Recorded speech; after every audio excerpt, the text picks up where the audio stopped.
وَلَقَدْ يَسَّرْنَا الْقُرْآنَ لِلذِّكْرِ فَهَلْ مِن مُّدَّكِرٍ الحمد لله رب العالمين والصلاة والسلام على أشرف الأنبياء والمرسلين أما بعد فأعوذ بالله من الشيطان الرجيم من همزه ونفخه ونفثه بسم الله الرحمن الرحيم رب اشرح لي صدري ويسر لي أمري واحلل عقدة من لساني يفقه قولي اللهم انفعنا بما علمتنا وعلمنا ما ينفعنا وزدنا علما فبشر عبادي الذين يستمعون القول فيتبعون أحسنه أولئك الذين هداهم الله وأولئك هم أولو الألباب فقالوا ربنا باعد بين أسفارنا وظلموا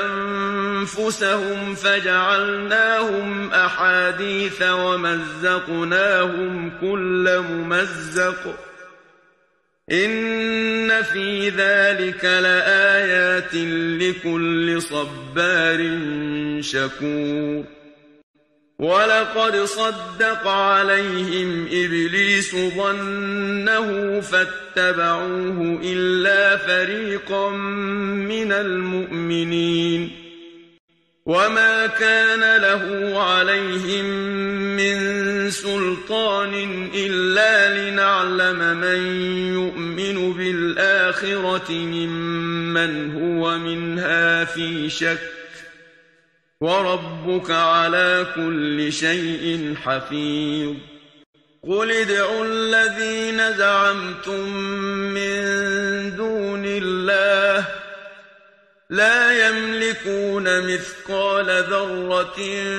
فِي السَّمَاوَاتِ وَلَا فِي الْأَرْضِ وَمَا لَهُمْ فِيهِمَا مِن شِرْكٍ وَمَا لَهُ مِنْهُم مِّن ظَهِيرٍ أعوذ بالله من الشيطان الرجيم بسم الله الرحمن الرحيم فقالوا ربنا باعد بين أسفارنا وظلموا أنفسهم فجعلناهم أحاديث ومزقناهم كل ممزق بس انہوں نے کہا ربنا اے ہمارے رب باعد بین اسفارنا دوری ڈال آیت نمبر 19 باعد بین اسفارنا دوری ڈال دے ہمارے درمیان ہمارے سفروں کے درمیان وظلموا انفسہم اور انہوں نے اپنے آپ پہ ظلم کیا ہم قوم سبا کا قصہ پڑھ رہے ہیں کئی دنوں سے اور ہم نے پڑھا کہ یہ قوم ان پر اللہ کی بہت زیادہ نعمتیں تھیں دائیں اور بائیں ان کی بستی کے باغات تھے اور پھر نہریں بھی اور اللہ کا وافر رزق اور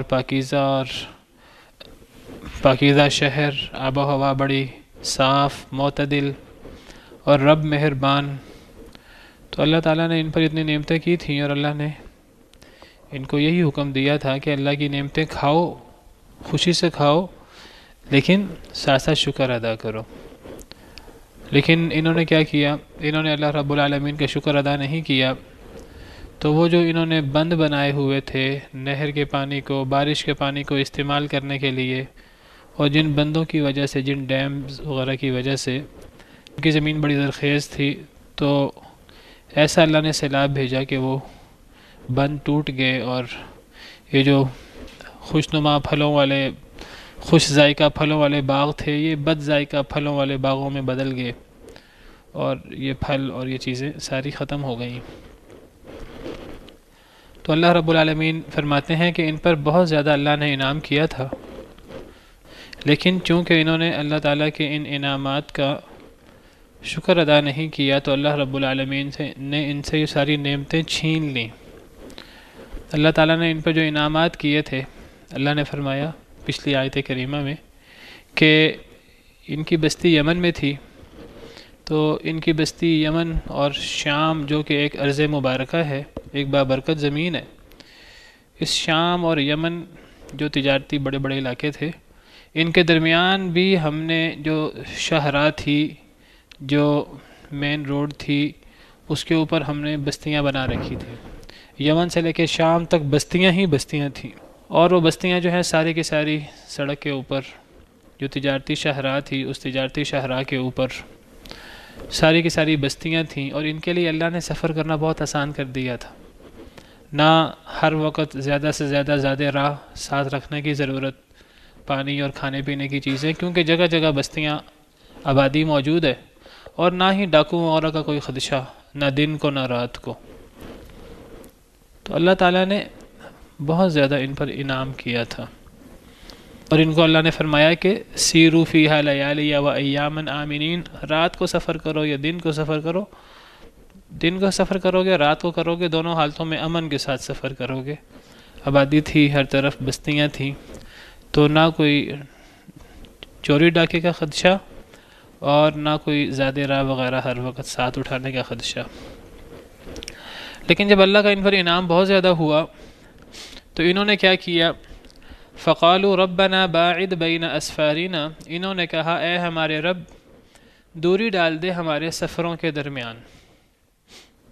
یعنی جو اللہ نے ان پر انعام اور کرم کیا تھا، انہوں نے اسی انعام کو بوجھ سمجھنا شروع کر دیا، اور انہوں نے کہا اے اللہ یہ جو سفر اتنا قریب ہو گیا ہے، سفر اتنا آسان ہو گیا ہے، رات کو سفر کریں دن کو سفر کریں، نہ کسی چوری کا خدشہ نہ کسی ڈاکے کا خدشہ، آبادی ہر طرف موجود ہے، زیادہ راہ لے جانے کی ضرورت نہیں، اے اللہ اتنی آسانی جو ہے یہ ہمیں نہیں چاہیے، اے اللہ تھوڑی مشکل ہونی چاہیے، اے اللہ یہ جو سفر قریب ہو گیا ہے، یہ سفر قریب ہونے کی بجائے یہ سفر دور ہو جائے، یہ جو سفر کے لیے جانا اور سفر کرنا یہ اتنا آسان ہو گیا ہے، اے اللہ یہ کوئی مشکل ہو جائے، اے اللہ ہمارے سفروں کے درمیان دوری ڈال دے۔ بعض دفعہ اللہ کسی قوم پر اتنی نعمتیں کرتے ہیں، اور وہ قوم جب اللہ کی نعمتوں کا کما حق ادا نہیں کرتی، شکر ادا نہیں کرتی، تو وہی نعمتیں اس قوم کے لیے وبال بن جاتی ہیں، اور وہ قوم ان نعمتوں کو ہی بوجھ سمجھنا شروع کر دیتی ہے۔ آپ دیکھیں جس طرح ہمارے اوپر اللہ تعالیٰ نے بڑی نعمتیں کی ہیں، یہ گاڑیاں، ذرائع اتصالات، اور یہ ٹیلی فون، موبائل، انٹرنیٹ، اتنی نعمتیں ہو گئی ہیں، بعض دفعہ ہم ان چیزوں کو بوجھ سمجھنا شروع کر دیتے ہیں۔ ہم کہتے ہیں یہ فون نہ ہوتا، یہ موبائل نہ ہوتے تو جان سکھی رہتی، اور یہ چیز نہ ہوتی تو یہ ہوتا اور وہ ہوتا۔ یہ تو دنیاوی چیزیں ہیں۔ ویسے بعض دفعہ اللہ کے ہم پر اتنے انعامات ہوتے ہیں، ہم ان انعامات کو اللہ کے نافرمانی کرنے کی وجہ سے اللہ تعالیٰ ہمارے ذہنوں کے اندر ہمارے ذہن ایسے بنا دیتے ہیں کہ ہم ان انعامات کو بوجھ سمجھنا شروع کر دیتے ہیں۔ اب ہم نے دنیا کے اندر کیسے زندگی گزارنی ہے، ہمارا تجارتی سسٹم کیسا ہونا چاہیے، تعلیمی سسٹم کیسا ہونا چاہیے، ہمارا معاشرتی طور طریقہ کس طرح کا ہونا چاہیے، ہمارے بین الاقوامی حالات کس طرح ہونے چاہیے، اللہ نے تو ایک چیز بتائی ہے، ایک چیز جو ہے وہ کتاب و سنت میں، ہماری شریعت میں ہر مسئلے کا حل موجود ہے۔ لیکن ابھی اللہ کا بہت بڑا انعام ہے، جن کے پاس یہ حل موجود نہیں ہے وہ سینکڑوں سال تجربے کر کے ایک نظام بناتے ہیں، وہ سینکڑوں سال کے تجربے کے بعد پتہ لگتا ہے اوہو یہ نظام تو غلط تھا، اب اس کو کینسل کرو اور نیا نظام لے کر آؤ۔ 2 سال 4 سال 200 سال 400 سال جمہوریت چلتی رہتی ہے، وہ کہتے ہیں نہیں جی کمیونزم اچھا ہے، سوشلزم اچھا ہے، یہ تو غلط نظام ہے۔ پھر وہ نظام چلتا رہتا ہے تو کوئی 200 سال 300 سال کے بعد ان کو سمجھ آتی ہے اوہو اس میں تو یہ خرابی ہے، سارا اپنی تجارت جو ہے وہ سودی سسٹم پہ استوار کر لی۔ تو اب یورپ اور غیر مسلم ہی کہہ رہے ہیں یہ جب تک سود موجود ہے تو یہ تباہی ہی تباہی رہے گی، تو کوئی ایسا سسٹم بناؤ جس کے اندر انٹرسٹ جو ہے وہ 0% ہو جائے۔ جاپان کے اندر بھی اس کے تجربے شروع ہو رہے ہیں، یورپ کے اندر، امریکہ کے اندر، اب وہ سوچ رہے ہیں کہ کسی ایسے طریقے سے ہم تجارت کریں کہ یہ جو ہم نے سینکڑوں سالوں کی محنت کے بعد ایک پورا سسٹم جو ہے وہ ہم نے بنایا ہے، تو یہ تو اس سسٹم تباہی کی طرف لے جا رہا ہے ہمیں۔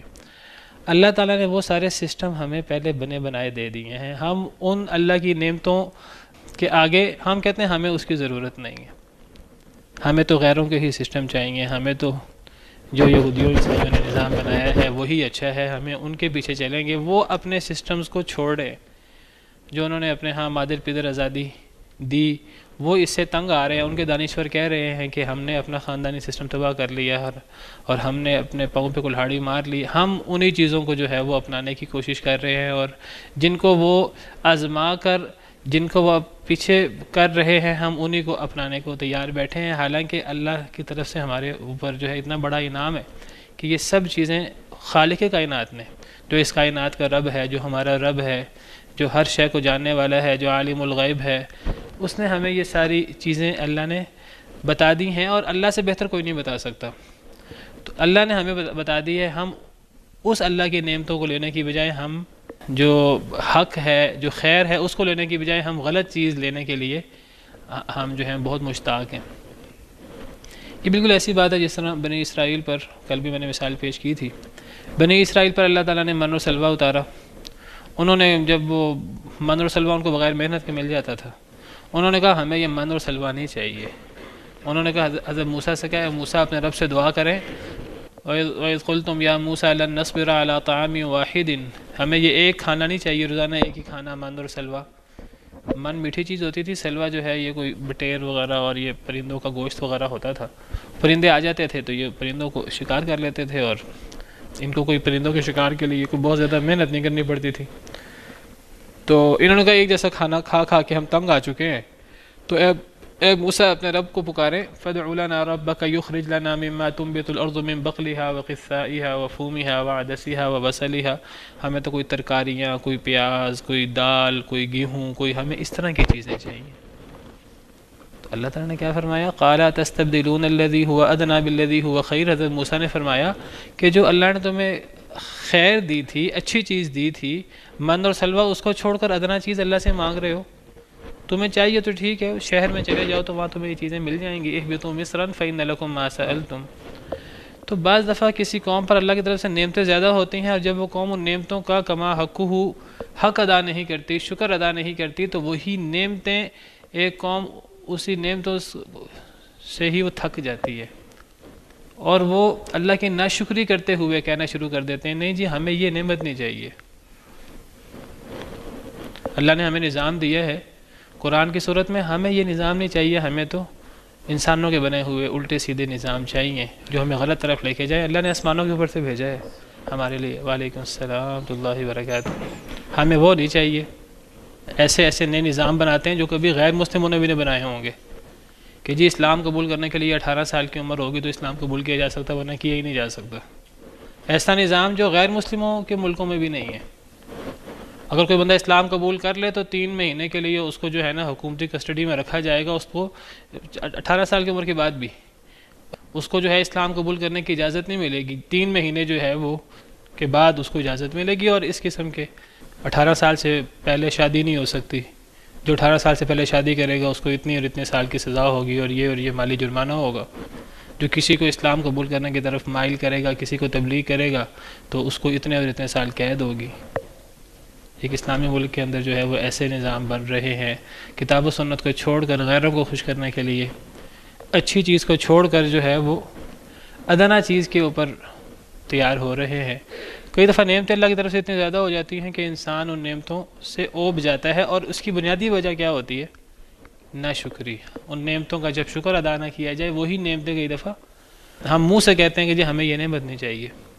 تو اس قوم نے کہا اے اللہ تعالیٰ ہمارے سفر دور کر دے، یہ جو سفر اتنے قریب ہو گئے ہیں، سفر آسان ہو گیا ہے، تو یہ ہمیں اتنی آسانی نہیں چاہیے، ہمارا سفر دور کر دے۔ یا تو انہوں نے زبان سے جو اللہ کی نعمت تھی، ایک سفر قریب ہو گئے تھے، انہوں نے کہا ہمیں قریب سفر نہیں چاہیے، انہوں نے کہا ہمیں تو مشکل چاہیے، انہوں نے آسانی کے بجائے مشکل مانگی۔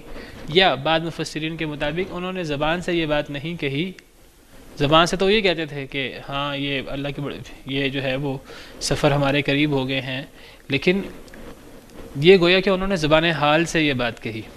دوسری تفسیر اس کی یہ ہے، ایک تفسیر تو یہ ہے کہ انہوں نے زبان سے ہی کہنا شروع کر دیا کہ ہمیں یہ نعمت نہیں چاہیے، ہمیں تو وہ پرانا زمانہ بہتر تھا جب یہ سفر کی مشکل تھی، اور وہ زمانہ بہتر تھا۔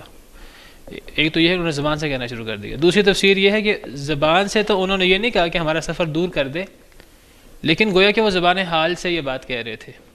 ایک وہ بات ہوتی ہے جو انسان زبان حال سے کہتا ہے، انسان اپنے منہ سے نہیں کہتا، لیکن انسان کا عمل پکار کر وہ بات کہہ رہا ہوتا ہے۔ اس کو اس انداز سے سمجھیے کہ اللہ نے ہمیں قرآن دیا، ہم منہ سے نہ کہیں کہ نہیں جی ہمیں قرآن نہیں چاہیے، لیکن ہمارا عمل پکار کر کے ہمیں قرآن نہیں چاہیے۔ قرآن جیسی نعمت نہیں چاہیے ہمیں، اللہ کی طرف سے جو ہدایت اتری ہے ہمیں وہ نہیں چاہیے. ہم منہ سے نہیں یہ بات کہتے، کئی بدبخت تو منہ سے بھی کہہ دیتے ہیں، اور کئی ایسے ہیں جو منہ سے نہیں کہتے لیکن ان کا عمل پکار پکار کے کہتا ہے. ہمارے لیے اسوہ حسنہ وہ نبی کریم صلی اللہ علیہ وسلم، صحابہ کرام، ہمارے سلف صالحین، وہ نہیں ہے ہمارے لیے. تو یہ آج کے جن کو ہم سپر سٹار کہتے ہیں، اور یہ ہمارے لیے اسوہ حسنہ ہے، اور ہمارے لیے رول ماڈل یہ ہے، اور ہمارا جو طور طریقہ ہے وہ ہم ان کے مطابق چلیں گے. ہم اللہ کے رسول کے احکامات پہ نہیں چل سکتے. بعض دفعہ انسان منہ سے یہ بات کہہ دیتا ہے، اور بعض دفعہ انسان منہ سے یہ بات نہیں کہتا لیکن انسان کا عمل بول کر یہ بات کہہ رہا ہوتا ہے. دونوں تفسیریں ہیں اس کی، مفسرین نے دونوں تفسیریں کی ہیں. بعض مفسرین کہتے ہیں انہوں نے منہ سے کہا کہ یہ جو اتنی آسانی ہو گئی ہے سفر کی، ہمیں یہ نہیں چاہیے، اے اللہ ہمارا سفر دور کر دے. بعض مفسرین کہتے ہیں انہوں نے منہ سے یہ بات نہیں کہی، لیکن چونکہ انہوں نے اس اللہ کے ان انعامات کے جواب میں اپنے رسولوں کی نبوت کو تسلیم نہیں کیا، اللہ کی طرف سے اترنے والی وحی کو نہیں مانا، اللہ کا شکریہ ادا نہیں کیا، تو ان کا یہ جو کفریہ اور ناشکری والا عمل ہے، گویا کہ وہ بول کر کہہ رہا تھا کہ اے اللہ ہمیں یہ نعمتیں نہیں چاہیے. دونوں تفسیریں ہو سکتی ہیں. کچھ لوگ ممکن ہے کچھ لوگوں نے باقاعدہ منہ سے کہا بھی ہو، اور کچھ لوگوں کا عمل پکار کے یہ بات کہہ رہا ہو. وَظَلَمُوا أَنفُسَهُمْ، انہوں نے اپنے آپ پہ ظلم کیا. ظلم کیا ہے؟ کہ جو رسول تھے ان رسولوں کی نبوت کو نہیں مانا، جو اللہ کی طرف سے وحی اتری اس وحی کو تسلیم نہیں کیا، توحید کو تسلیم نہیں کیا، شرک کرتے رہے، اور اللہ نے جو نعمتیں دی تھیں ان نعمتوں کا حق ادا نہیں کیا. اللہ کے راستے میں جو ہے وہ مال تقسیم نہیں کیا، بخل کرتے رہے. وَظَلَمُوا أَنفُسَهُمْ، انہوں نے اپنے آپ پہ ظلم کیا. فَجَعَلْنَاهُمْ أَحَادِيث، تو ہم نے انہیں باتیں بنا دیا. وہ جو اتنی ترقی یافتہ قوم تھی اور وہ اپنے زمانے کے اندر ایک بڑی باوقار تہذیب اور ایک بڑا بلند پایا شہر تھا اور اس کی بڑی شہرت تھی، تو اللہ فرماتے ہیں ہم نے ان کو باتیں بنا دیا. باتیں بنا دیا سے کیا مطلب؟ ان کو ہم نے ایسے تباہ و برباد کر دیا کہ بس ان کی باتیں ہی رہ گئیں کہ جی ایک قوم ایسی ہوتی تھی بس. وَمَزَّقْنَاهُمْ كُلَّ مُمَزَّقٍ، اور ہم نے توڑ دیا انہیں ہر طرح سے توڑنا، یعنی ہم نے تباہ و برباد کر کے رکھ دیا. مزقہ کا مطلب توڑ دینا، ٹکڑے ٹکڑے کر دینا. ہم نے انہیں ٹکڑے ٹکڑے کر دیا، ہر طریقے سے ٹکڑے ٹکڑے کرنا تباہی کی طرف اشارہ ہے. ہم نے انہیں بالکل تباہ و برباد کر کے رکھ دیا، نہ ان کا کوئی نام، نہ ان کی کوئی تعریف، اب بس باتیں ہی رہ گئیں. اس کے بعد کچھ لوگ باتیں کرتے تھے کہ جی کبھی یہ قوم بھی ہوتی تھی. جب کوئی قوم موجود ہوتی ہے، کوئی انسان موجود ہوتا ہے، وہ سمجھتا ہے جی میری بڑی ضرورت ہے دنیا کو، میں نہیں ہوں گا تو دنیا بھی نہیں رہے گی، ہم نہیں ہوں گے تو دنیا ختم ہو جائے گی، تباہ و برباد ہو جائے گی. جب وہ اللہ کے عذاب کا شکار ہوتے ہیں تو کوئی ان کو یاد بھی نہیں کرتا، ان کا ذکر خیر بھی نہیں ہوتا، اور وہ چلے جاتے ہیں، دنیا پھر بھی چلتی رہتی ہے، اللہ کا نظام پھر بھی چلتا رہتا ہے، صرف باتیں رہ جاتی ہیں. بعض دفعہ یہ ہوتا ہے اللہ کا عذاب آتا ہے کسی قوم پر، زلزلے کی صورت میں، کسی اور صورت میں، آندھی کی صورت میں، تباہی کی صورت میں. لوگ باتیں کرتے رہ جاتے ہیں جی زلزلہ اس وجہ سے آیا، اس وجہ سے آیا، وہ زمین کی پلیٹیں ہل گئی تھیں، وہ آب و ہوا خراب ہو گئی تھی، وہ سونامی اس وجہ سے آ گیا کہ جی فلاں مسئلہ ہوا تھا. بس باتیں رہ جاتی ہیں. وہ جو اصل اللہ کا عذاب ہے اور یہ چیزیں وہ چیزیں پیچھے رہ جاتی ہیں. تو بہرحال اللہ فرماتے ہیں کہ انہوں نے جب ناشکری کی اور ظلم کیا اپنے آپ پر، تو ہم نے ان کو تباہ و برباد کر کے ہم نے انہیں باتیں بنا دیا. حدیث کی جمع احادیث، ہم نے انہیں باتیں بنا دیا اور ہم نے انہیں توڑ دیا، مکمل طریقے سے توڑنا.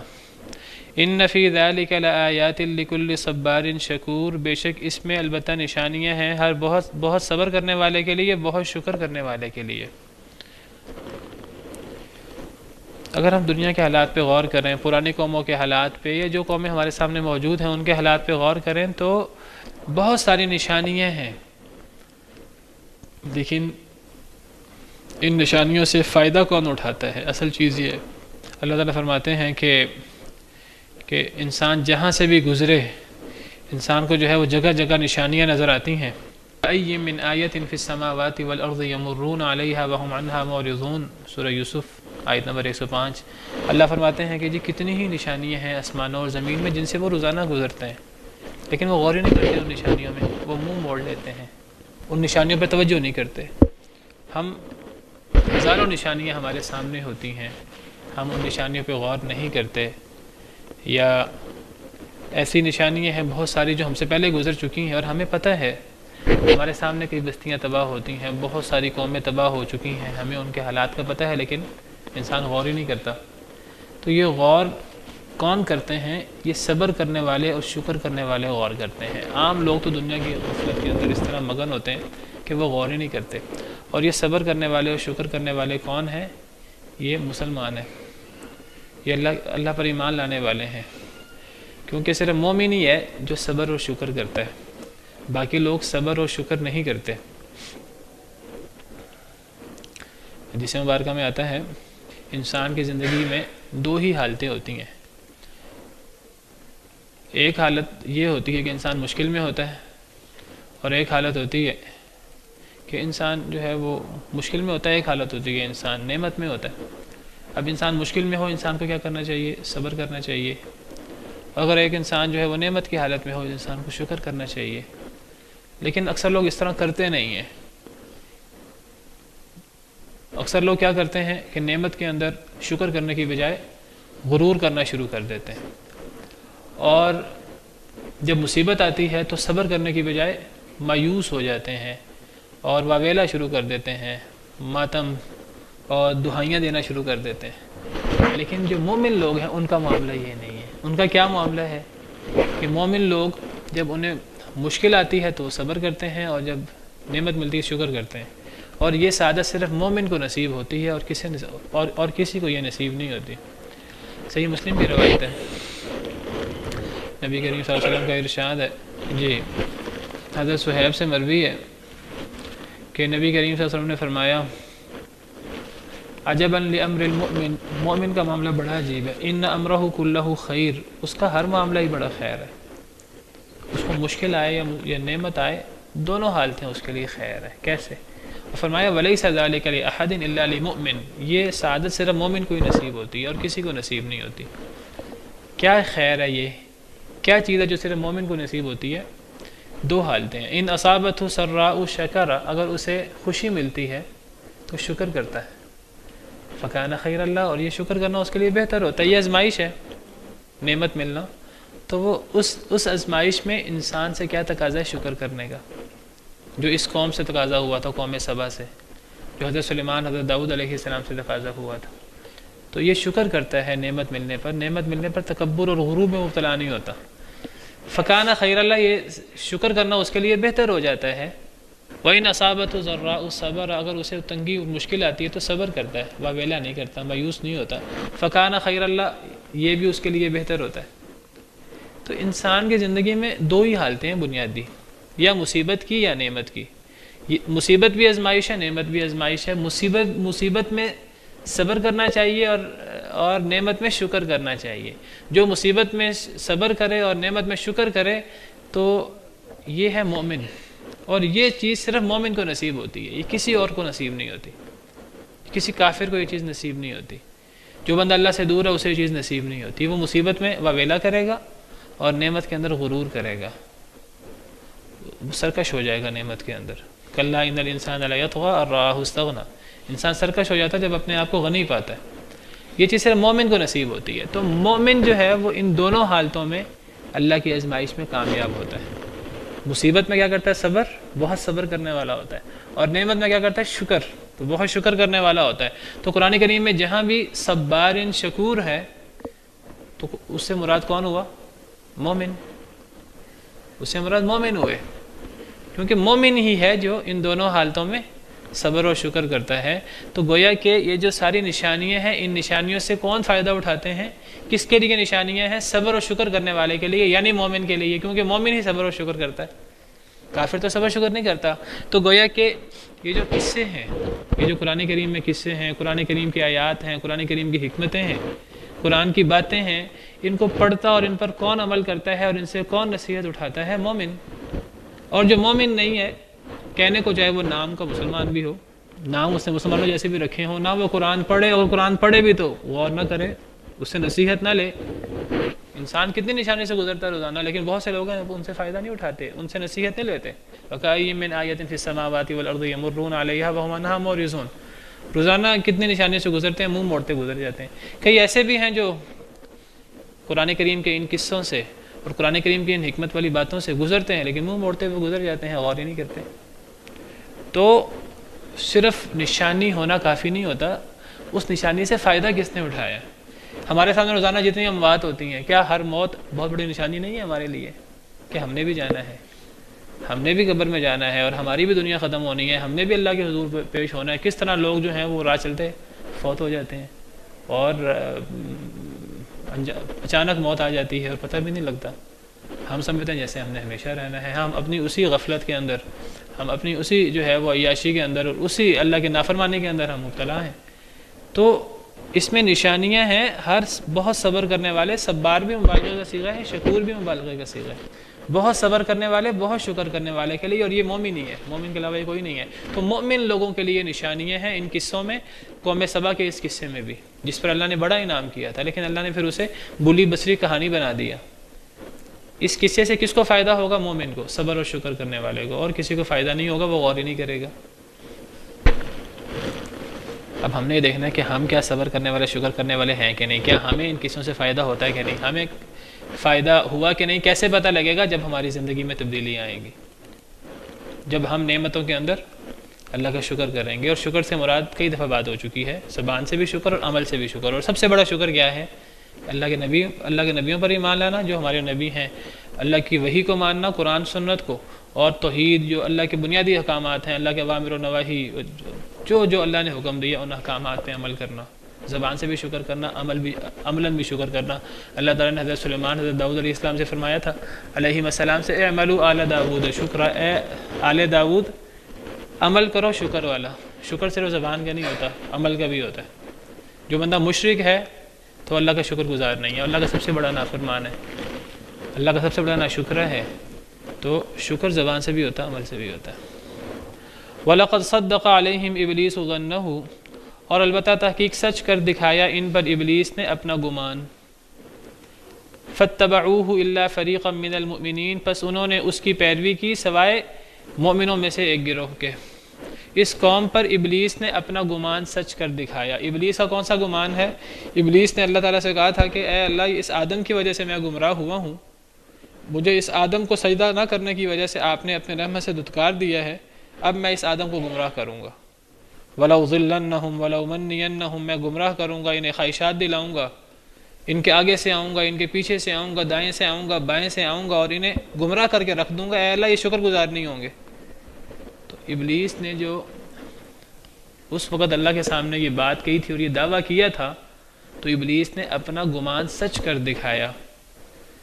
تو اکثر لوگوں نے ابلیس کی پیروی کی سوائے مومنوں کے ایک گروہ کے جو تھوڑے لوگ تھے۔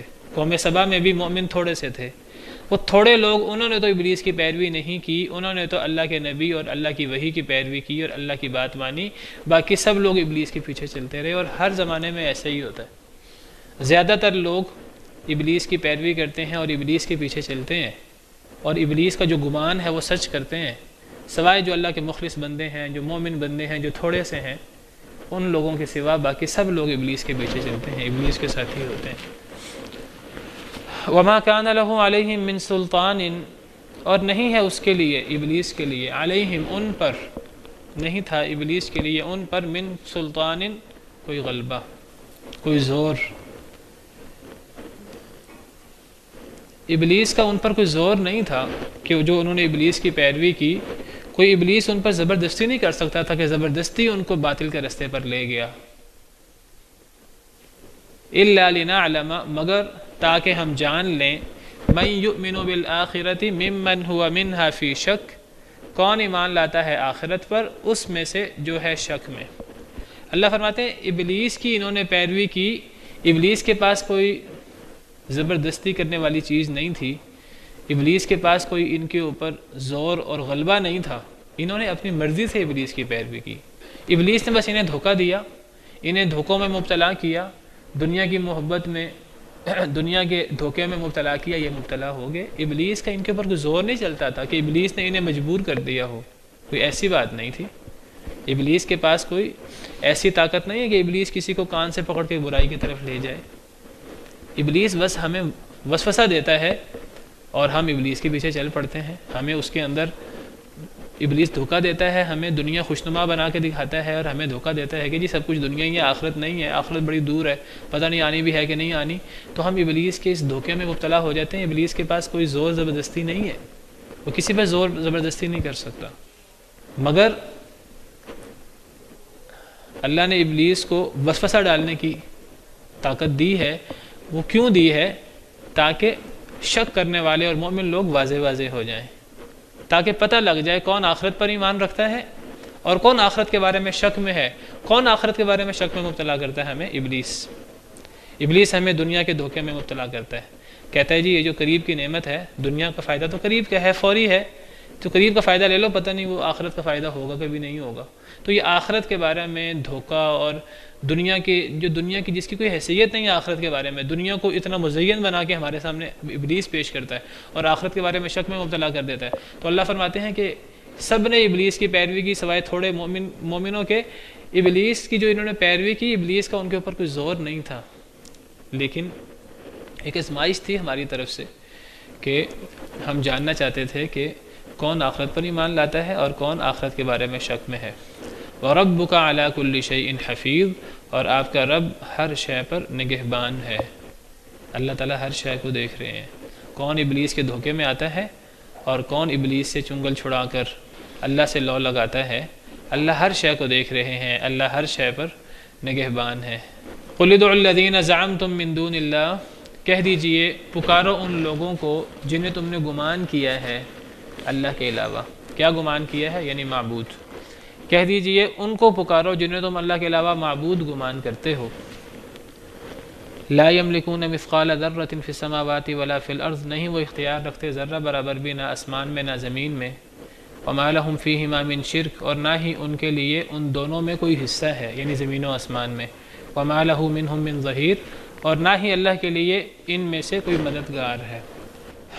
قل ادعوا الذین زعمتم من دون اللہ، کہہ دیجئے پکارو ان لوگوں کو جنہیں تم گمان کرتے ہو اللہ کے علاوہ. جنہیں تم گمان کرتے ہو اللہ کے علاوہ، کیا گمان کرتے ہو؟ معبود. ان لوگوں کو پکارو جنہیں تم اللہ کے علاوہ معبود، مشکل کشا، حاجت روا، بگڑی بنانے والا، تمہاری حاجتیں پورے کرنے والا، اللہ کا شریک، اللہ کا معبود تم گمان کرتے ہو. ان کو پکار کر دیکھو. یعنی انسان اللہ کے بندوں میں سے ہی، اللہ کی مخلوق میں سے ہی کچھ لوگوں کو اللہ کا شریک، اللہ کا ند گمان کرتے ہیں، اللہ کے علاوہ معبود شمار کرتے ہیں. در حقیقت وہ اللہ کے شریک نہیں ہے. یہ انسانوں کا ایک باطل گمان ہے، اللہ کے نزدیک ایسی بات نہیں ہے. تو جنہیں تم اللہ کے علاوہ اللہ کا شریک گمان کرتے ہو، وہ در حقیقت اللہ کے شریک نہیں ہے، ہو ہی نہیں سکتے. لیکن تم انہیں اللہ کے علاوہ شریک گمان کرتے ہو، تو تم ذرا انہیں پکار کر دیکھو، ان سے دعا مانگ کر دیکھو. کہہ دیجئے پکارو ان لوگوں کو جنہیں تم گمان کرتے ہو اللہ کے علاوہ، جنہیں تم اللہ کے علاوہ معبود گمان کرتے ہو، انہیں پکار کر دیکھو. لا یملکون مثقال ذرۃ فی السماوات ولا فی الارض، نہیں وہ اختیار رکھتے ذرہ برابر بھی فی السماوات ولا فی الارض، نہ آسمانوں میں نہ زمین میں. زمین و آسمان میں ذرہ برابر بھی انہیں اختیار نہیں ہے. اللہ نے زمین و آسمان کی بات کی، اس کے اندر ہر چیز آ جاتی ہے. ایک محاورہ ہے زمین و آسمان. زمین و آسمان میں انہیں کوئی اختیار نہیں ہے، نہ زمین میں نہ آسمان میں اور نہ ان کے درمیان کسی بھی جگہ پر.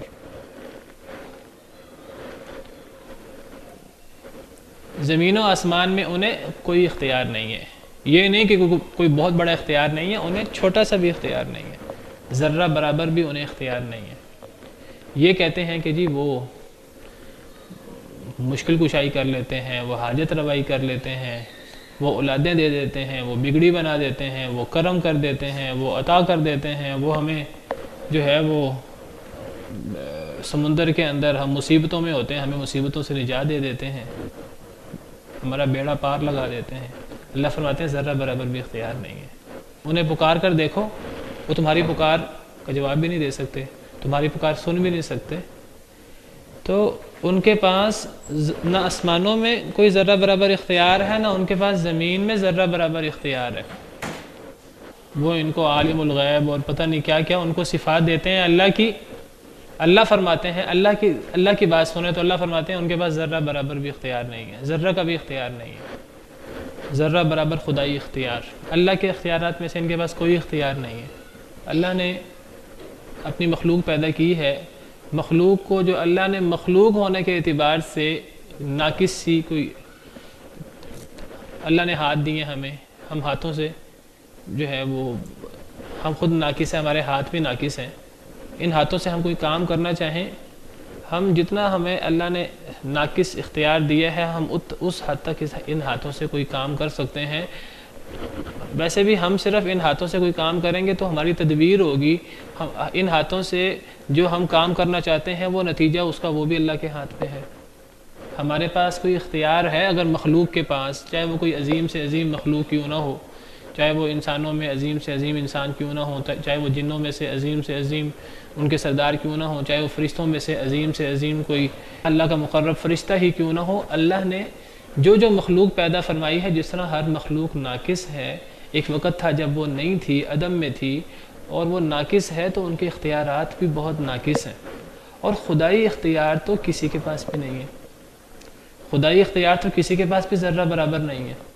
کوئی انسان کسی دوسرے انسان کی، چاہے وہ انسان کتنا ہی بڑا کیوں نہ ہو جائے، چاہے وہ زندہ ہو، چاہے وہ فوت ہو چکا ہو، چاہے وہ بزرگ ہو، بہت بڑا ولی ہو، اللہ کا بہت بڑا نبی ہو، کسی دوسرے انسان کی مدد کوئی انسان اپنی زندگی میں کر سکتا ہے تو وہ اس حد تک کر سکتا ہے جس حد تک اللہ نے کسی انسان کو ایک ناقص اختیار دیا ہے، اس حد تک ایک انسان دوسرے انسان کا تعاون کر سکتا ہے، نیکی کے کاموں میں کسی کو کوئی گلاس کا پانی پکڑا دے، کوئی بندہ گر جائے اس کو اٹھا دے، جو اس کے اختیار کے حد تک ہے انسان کسی کی مدد کر سکتا ہے۔ خدائی اختیارات کسی انسان کے پاس ذرہ برابر بھی نہیں ہے، لیکن یہ بدبخت کیا کرتے ہیں مشرک، یہ اللہ کے اختیارات اللہ کے اختیارات اللہ کی مخلوق کو دیتے ہیں،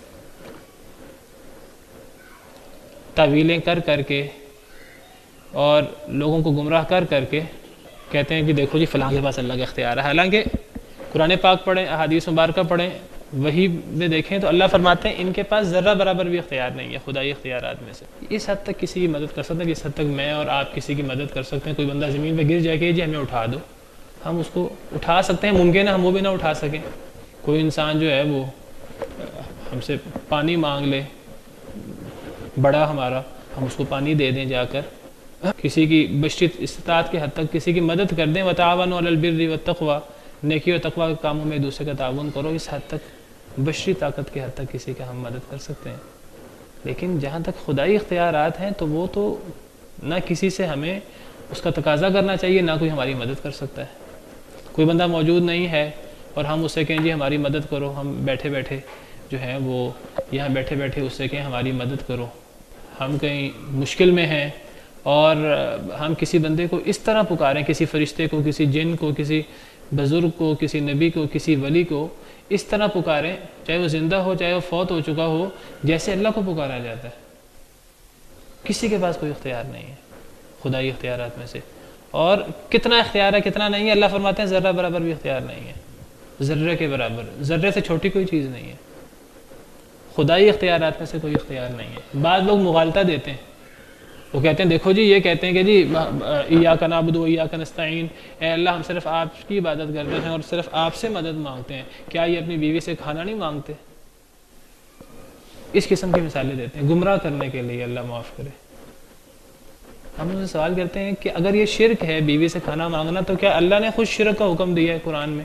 یہ تو قرآن کی آیت ہے نا، ایاک نعبد و ایاک نستعین، اے اللہ ہم صرف آپ کی عبادت کرتے ہیں اور صرف آپ سے مدد مانگتے ہیں۔ صرف اللہ سے مدد مانگنے سے مراد بیوی سے کھانا مانگنا یہ مدد مانگنا نہیں ہے۔ کسی انسان سے کہنا کہ جی میں غریب ہوں، تم امیر ہو، تم تھوڑی سی میرا تعاون کر دو، یہ اس سے مدد مانگنا نہیں ہے، یہ تو ہم اس سے اس کی بشری طاقت کے حد تک مدد مانگ رہے ہیں، اس کی بات ہی نہیں ہو رہی۔ یہ تو تعاون ہوتا ہے، اس کو تو تعاون علی البر والتقوی کہتے ہیں۔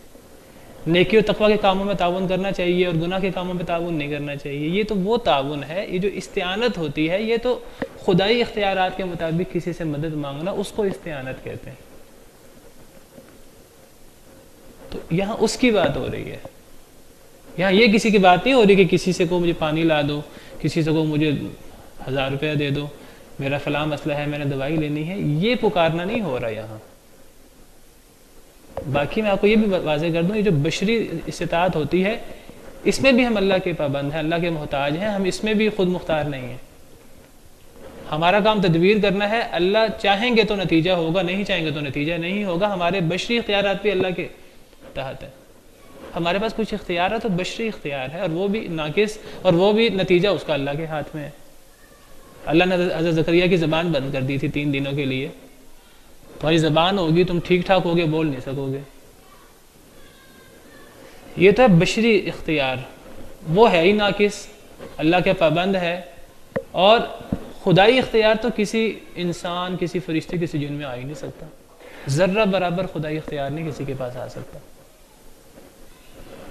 اللہ نے یہ نہیں فرمایا کہ کسی انسان کو پکار کر دیکھو، وہ انسان ہو، جن ہو، فرشتہ ہو، کسی کو پکار کر دیکھو جن کو تم اللہ کے علاوہ اللہ کے شریک گمان کرتے ہو، وہ زمین و آسمان میں رائی کے دانے کے برابر، ذرہ برابر بھی اختیار نہیں رکھتے، نہ آسمانوں میں نہ زمین میں۔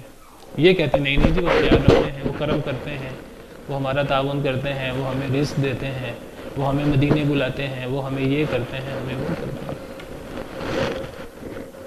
اگر وہ سب کر سکتے ہوتے تو ان کو اللہ سے مانگنے کی کیا ضرورت ہے؟ وہ تو ہمیشہ اللہ سے مانگتے رہے، چھوٹی سے چھوٹی چیز اللہ سے مانگتے رہے۔ حدیث میں آتا ہے کہ انسان کا جو ہے نا تسمہ ٹوٹ جائے، انسان کو اللہ سے مانگنا چاہیے۔ نبی صلی اللہ علیہ وسلم بھی اللہ سے مانگتے تھے، کوئی مشکل ہوتی اللہ سے مانگتے تھے، وہ اللہ سے مانگتے رہے اور ہم ان سے مانگیں۔ وہ تو ذرہ برابر اختیار نہیں رکھتے، سنتے ہی نہیں ہماری بات۔ وَمَا لَهُمْ فِيهِمَا مِنْ شِرْك، اور نہیں ہے ان کے لیے، کن کے لیے؟ جن کو تم اللہ کا شریک گمان کرتے ہو، نہیں ہے ان کے لیے فیہما، ان دونوں میں یعنی زمین و آسمان میں، من شرک، کوئی شراکت، یعنی زمین و آسمان میں ان دونوں چیزوں میں جن کو تم اللہ کا شریک گمان کرتے ہو، چاہے وہ فرشتے ہوں، چاہے وہ جن ہوں، چاہے وہ انسانوں میں نبی، ولی، پیر، فقیر ہوں، زمین و آسمان میں ان کی کوئی شراکت نہیں ہے۔ کیا مطلب زمین و آسمان میں ان کی شراکت نہیں ہے؟ نہ زمین و آسمان کی تخلیق کرنے میں اللہ کے ساتھ وہ شریک نہیں ہے، نہ زمین و آسمان کی کسی اختیار میں۔ زمین و آسمان کی ملکیت اللہ کے لیے، للہ ملک السماوات والارض، اللہ ہی ان کے خالق ہیں، اللہ کے پاس ہی ان کی ملکیت ہے، اللہ ہی ہر چیز کے وارث ہیں۔ نہ تخلیق میں ان کی کوئی شراکت ہے اللہ کی زمین و آسمان میں، نہ ملکیت میں، نہ وارث ہونے میں، نہ کسی چیز میں، نہ کوئی شراکت ہے۔ وَمَا لَهُ مِنْهُمْ مِنْ ظَهِيرٍ، اور نہ ہی اللہ کے لیے ان میں سے کوئی مددگار ہے۔ شراکت نہیں ہے تو کیا کسی نے مدد کی؟ اصل کام تو اللہ نے کیا زمین و آسمان کو بنانے میں، لیکن انہوں نے تھوڑا بہت تعاون کر دیا، کسی نے اللہ کا تعاون بھی نہیں کیا۔ دیکھیے اصل میں آگے اگلی آیت میں وقت ختم ہو گیا ہے، اگلی آیت میں سفارش کی بات ہو رہی ہے۔ یہ جو سفارش کے ہمارے ہاں شرکیہ تصور ہے، اس شرکیہ تصور کے پیچھے ہمارے ہاں جو ہے وہ دیکھیے شیطانی دلائل ہوتے ہیں، شیطانی وسوسے ہیں، شیطان نے ہمارے ذہنوں میں ڈالے ہوئے ہیں۔ وسوسہ یہ ہے کہ جی دنیا میں ہم نے کسی سے کام لینا ہوتا ہے، کسی بڑے کو ہم نے کوئی بات کرنی ہوتی ہے تو ہمیں سفارشیں ڈلوانی پڑتی ہیں۔ ہم کہتے ہیں دیکھو دنیا کے اندر ہم نے کسی وزیر سے کام کروانا ہے تو وہاں کیا سفارشیں نہیں ڈلوانی ہوتی ہے، تو اللہ اتنا بڑا ہے، اللہ سے کام کروانے کے لیے اللہ کے نیک بندوں کی سفارشیں نہیں ڈلوانی ہوں گی۔ تو یہ اللہ کے لیے دنیا کی مثالیں پیش کرتے ہیں، حالانکہ اللہ فرماتے ہیں کہ فَلَا تَضْرِبُوا لِلَّهِ الْأَمْثَالَ، اللہ کے لیے مثالیں پیش نہ کرو۔ اللہ کے لیے دنیا کی مثالیں پیش کرتے ہیں، دنیا کی مثالیں ناقص لوگوں کی ہیں، چاہے ایک وزیر ہو، چاہے وہ ایک صدر ہو، ایک وزیر اعظم ہو، وزیر اعلیٰ ہو، جو بھی ہو وہ ناقص ہے۔ اگر اس سے ہمیں کام کروانا ہے ہم واقعی سفارشیں ڈلواتے ہیں، اور وہ سفارشیں قبول کرنے کے پابند ہوتے ہیں۔ کیوں؟ یا تو ہم کسی وزیر کو سفارش ڈلواتے ہیں کسی برابر کے وزیر کی، اللہ کا کوئی برابر کا ہے ہی نہیں، اللہ کا کوئی اللہ کا شریک ہے ہی نہیں، کسی کے لیے شراکت نہیں ہے۔ یا کوئی برابر کا نہیں ہوتا چھوٹا لیکن وہ مددگار ہوتا ہے، کہیں کوئی نہ کوئی کام کر رہا ہوتا ہے ایسا اس وزیر کا کہ اگر وہ وزیر کا کام نہ کرے تو وزیر کو مشکل پڑ جائے۔ بعض دفعہ وزیر کے چھوٹے ہوتے ہیں، اس کی رشتہ داروں میں، اس کی اولاد میں، اس کے چپڑاسی میں، اس کے ڈرائیور میں ہوتے وہ چپڑاسی، ڈرائیور، پی اے ہوتے ہیں، لیکن وہ بڑے تعاون کرنے والے ہوتے ہیں وزیر کا، چاہے وہ چھوٹے ہوتے ہیں لیکن وزیر کو ان کے بغیر گزارا نہیں ہوتا، پھر بھی وہ وزیر کے مددگار ہوتے ہیں۔ کیا اللہ کا کوئی ایسا چھوٹا ہے جو اللہ کا کوئی مددگار ہو، اللہ کا ان کے بغیر گزارا نہ ہو؟